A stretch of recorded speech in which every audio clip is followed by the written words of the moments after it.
Our next in-person mastermind is coming up this fall, and we're heading to Vegas.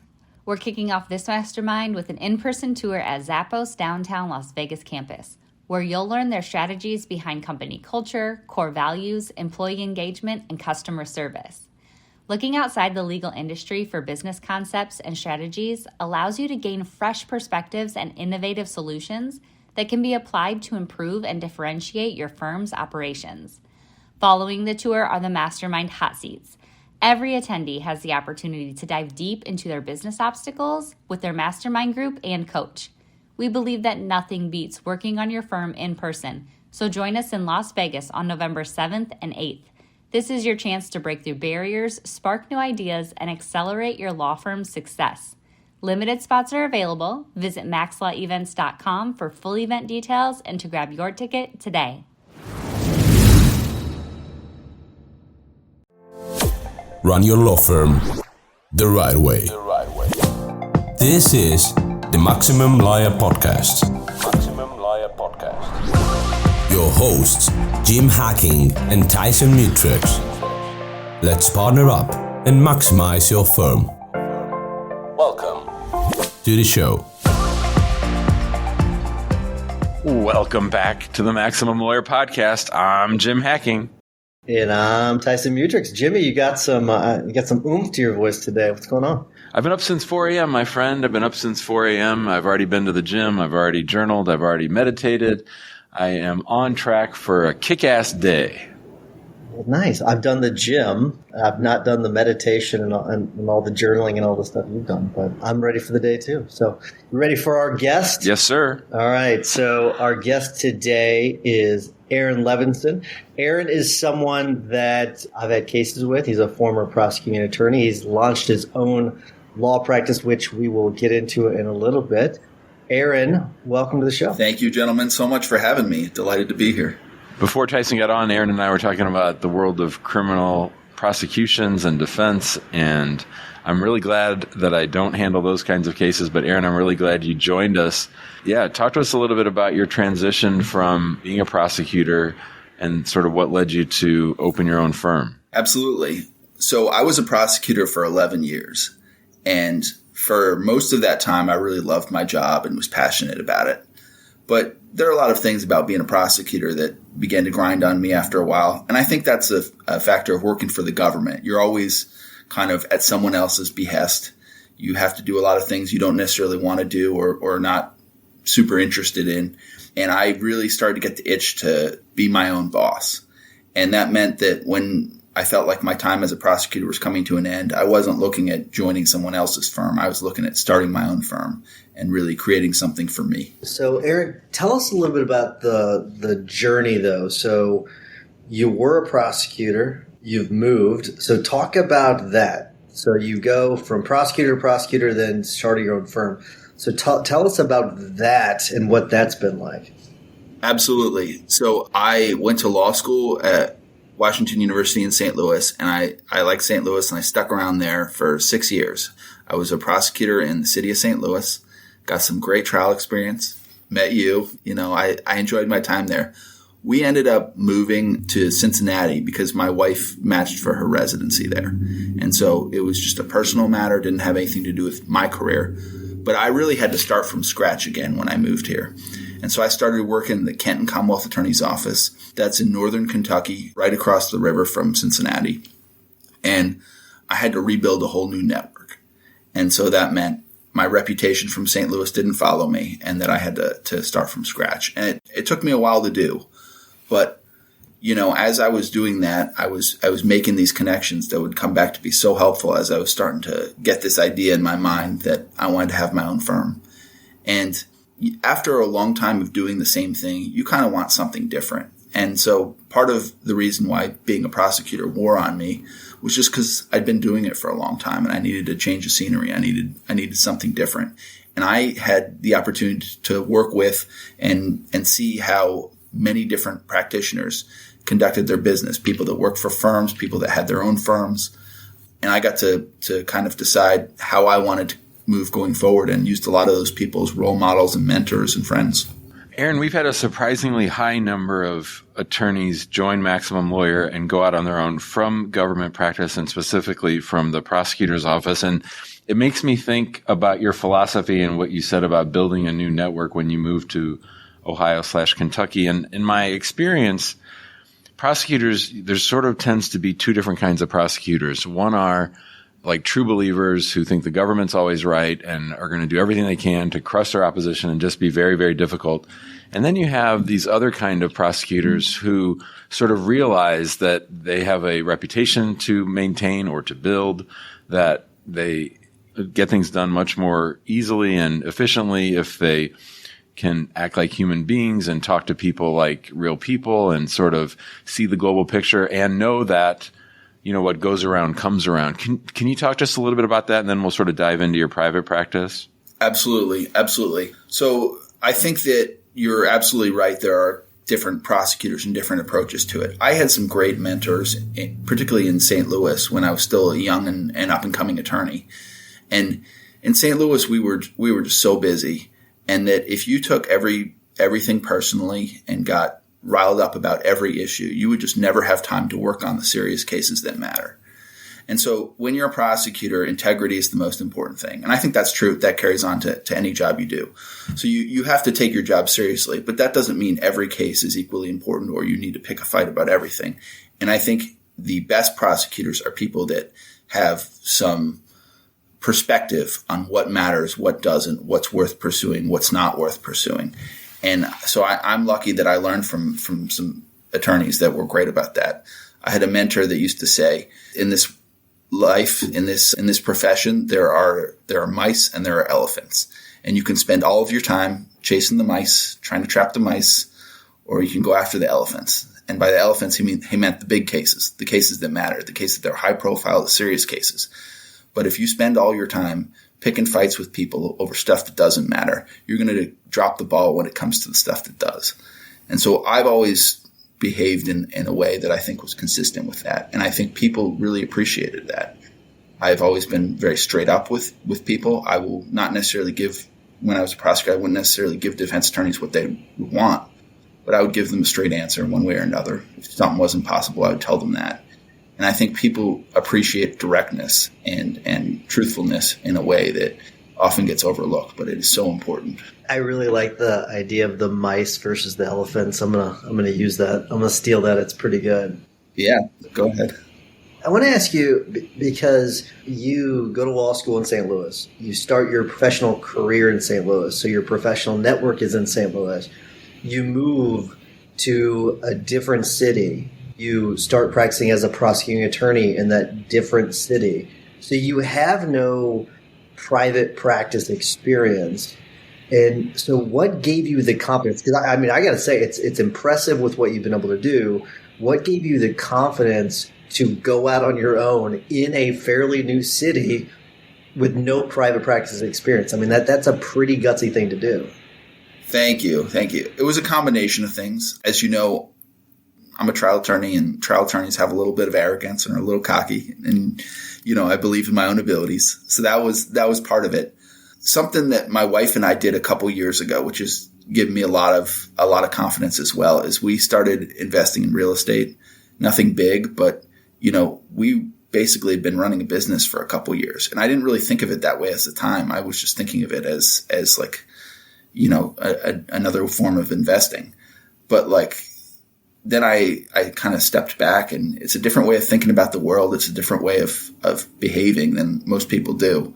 But, I thought I've already started one business, what is a second? I have these skills. I know what I'm doing. I can do it myself. And so it is a pretty big leap starting your own law firm. But I think the fact that I'd been doing a different business on my own made it slightly less scary. In terms of the logistics of criminal law, there are some things that make it a little less scary being out on your own as well. So I am on 2 conflict panels. So I have guaranteed money coming in each month. So I take cases for the Campbell County, which is Newport, Kentucky, and the surrounding areas, and Hamilton County, which is Cincinnati, Ohio. And I get assigned a certain amount of cases per month or just over a period from those jurisdictions. So there's a tremendous fear when you're starting out. There's going to be nothing coming in. How will I pay the bills? And I didn't really have that as much because I was able to, I mean, a lot of this is from using my network, but to make sure that I had a base where I could build off of, but I wasn't going to be just going from zero. So let's talk about the build up to launching the firm and then the first 6 months after the firm opened. What were those days like? How, some people have a binder and have rules and everything that they're going to do from the day they open, and other people just sort of shoot from the hip and get going. So how much prep time did you have, and what did the first 6 months look like? So the prep time, I mean, in my head psychologically, I had a couple years because I knew this was something I wanted to do. So I was a prosecutor for 11 years. And part of the reason I stuck around as long as I did is I had a lot of student loans, and I did the public service loan forgiveness. So I always had a ticking clock in the back of my mind. And so even if I wasn't making concrete plans, I had in my mind that this was an option of something that I wanted to do. And I'd just pay attention when I was in court or with other attorneys and see what they did that I liked or didn't like. In terms of the actual logistics of it, there was a lot of stuff that I did, but there's always stuff that, when I started out, I wish I did this, I wish I did that. But, a lot of the things start happening once you get the ball rolling. Like, I am sharing office space with some attorneys that I started working with, actually working against on a criminal case. And I really liked them. They're nice guys. We kept up the communication when our case went away, and they had an open office and, Are you tired of the marketing guessing game? Does your website feel more like a digital billboard than a client magnet? If you're nodding along, you're not alone. And it's time to stop the uncertainty and start getting real results. Let's talk about your marketing spend. Are you just shelling out money every month and crossing your fingers? Do you ever wonder what impact your marketing is really having on your revenue? Well, it's time to take the guesswork out of the equation with Rise Up Media. We've been working with them for over a year, and the feedback from our fellow members has been fantastic.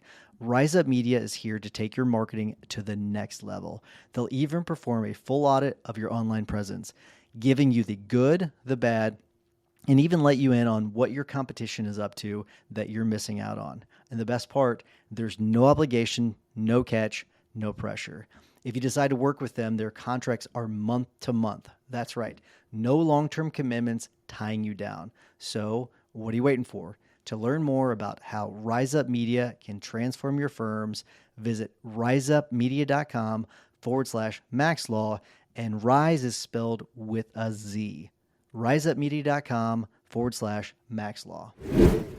Their business is separate from my business, but I'm with them. So, I was able to get office space that way. I was able to use my network to start getting connections, get on the conflict panel. I was able to, I created my LLC. I did all of those things getting ready, but they're just some things you really can't do.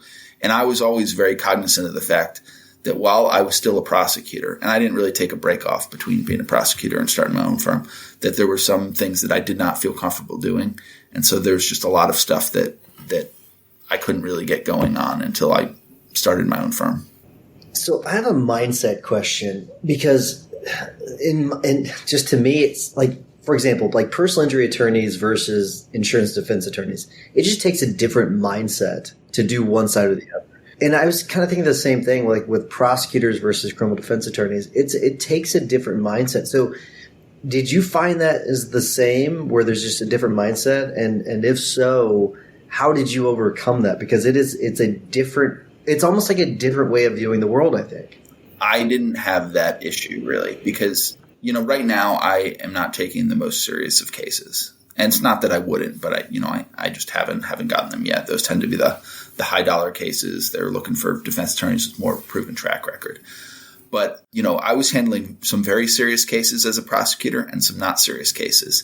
And it was always a lot easier to prosecute the very serious cases because you don't really have so much of a moral conundrum, right? But there's plenty of times where I'm wondering, is this worthwhile? Is this really for the best of society? Is this a big deal? Do we need to prosecute it?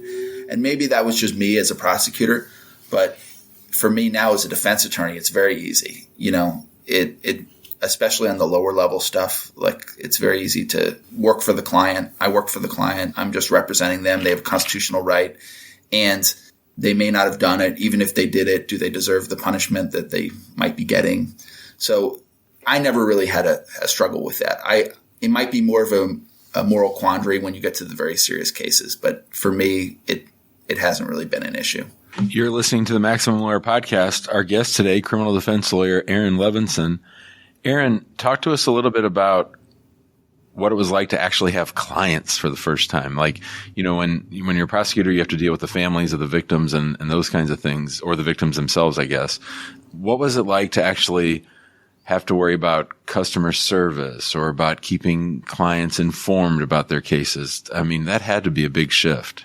Yeah, that was a change. I mean, to be honest, the toughest part was the money talk, right? Because that's not something I'd ever been a part of. Figuring out the right way to quote, the right way to collect. I mean, that's an unusual thing for someone who's always been in the public sector, and not something that I would ever see. I think most people could figure out pretty quick from talking to me that I knew what I was talking about when it came to the actual practicing of law. So I felt much more comfortable when we were talking about like the merits of a case or defenses or things of that nature. But you're right. The running of a business is very different. And that's something I'm still working on. I mean, people are people at the end of the day. As long as you kind of behave in a certain way and treat them with respect, most people are going to, get along with you and or, be straight with you. And so there's definitely been some changes. I think the business side of it more than the case law side of it, the actual practice side of it for me. I remember the first time I got a big stack of cash as a criminal defense attorney. It was so exciting to me. I remember it. And Jim talks about the first time he generated a lead through the website and how excited he was about that. Yeah. It's really motivating. Did you sort of experience that same thing? Oh, I the first time I get handed a big stack of cash, I got so nervous and immediately drove to the bank to deposit it. I've never had that much cash in my hand before. I didn't know what to do with it. I think especially people that do criminal defense, you've experienced that. But so have you given any thought to really what your plans are for the future? So we call it, the vision or whatever, but have you thought about that, about what you want for your law firm? Yes, absolutely. So I am spending an awful lot of time right now hustling between courtrooms and going here, there, and everywhere. And I would definitely like to have an associate in the future, or maybe grow my firm to have potentially a partner and a few associates. I think in the criminal defense world, it never makes sense to have a really large firm, right? Because there's so many benefits to having a smaller firm in that you can take conflict cases and you're creating more conflicts if there's too many people in your firm. But there's a lot of volume in the criminal world, and there's a limit to what you can cover yourself. And there's also, like I was talking about before, the mice and the elephants. And right now, I don't mind chasing the mice so much because I'm building up my reputation. Every court appearance I make, everywhere I show up, people are seeing me in action, seeing what I can do. But I don't want that to be my firm 5 years, 10 years down the line. I'd like to be a little more selective in the cases I take. And I'd like to have other people make court appearances and do cases on behalf of my firm. So, yes, I don't want to grow exponentially, but I do want to grow the firm. What has surprised you the most about yourself as you've stepped into this role of law firm owner, defense attorney? I think how comfortable I am in the role. I was in government for a long time, and you get used to doing that. But I've really been inspired and motivated by working on my own, working for myself, working for my clients. And it's, I get up and am excited to go in the morning. And that wasn't always the case as a prosecutor. And it's kind of given me a new pep in my step. Has there been anything that you thought would be true but wasn't quite true about running your own law practice? I don't know. There's so many misconceptions out there. I thought that there would be like a more of a cutthroat attitude between attorneys, right? Like in theory, you're all competing for the same piece of the pie. I think most attorneys are smart enough to know, these are colleagues and hopefully friends that you'll work with, and have an abundance mindset and help each other out. And I've certainly found that to be true. So I was initially like a little worried about sharing too many trade secrets. I obviously have a lot of information about how prosecutors' offices work, how the office that I worked at specifically worked. And, I wouldn't hesitate to use that for my clients. But people have been so forthcoming and helpful to me. It's not like everyone guards their secrets and never shares them. Everyone's got a slightly different perspective or expertise.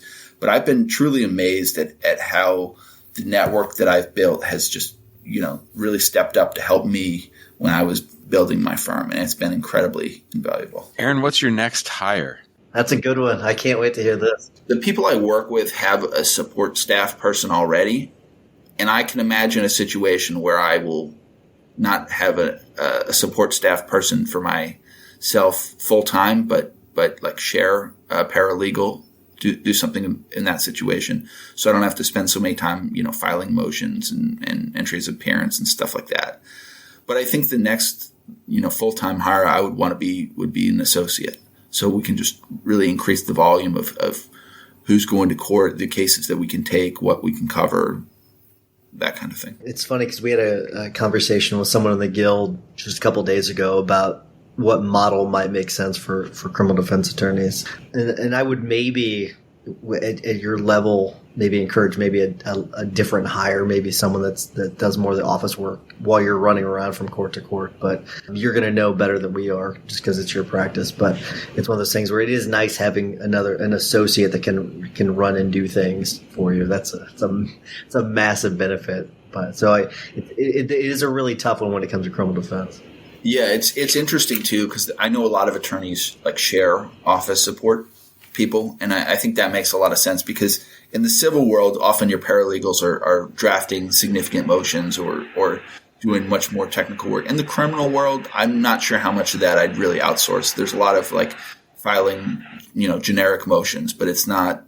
I don't think it's as involved as some of the stuff I see the paralegal here working on. Yeah, it's a good point.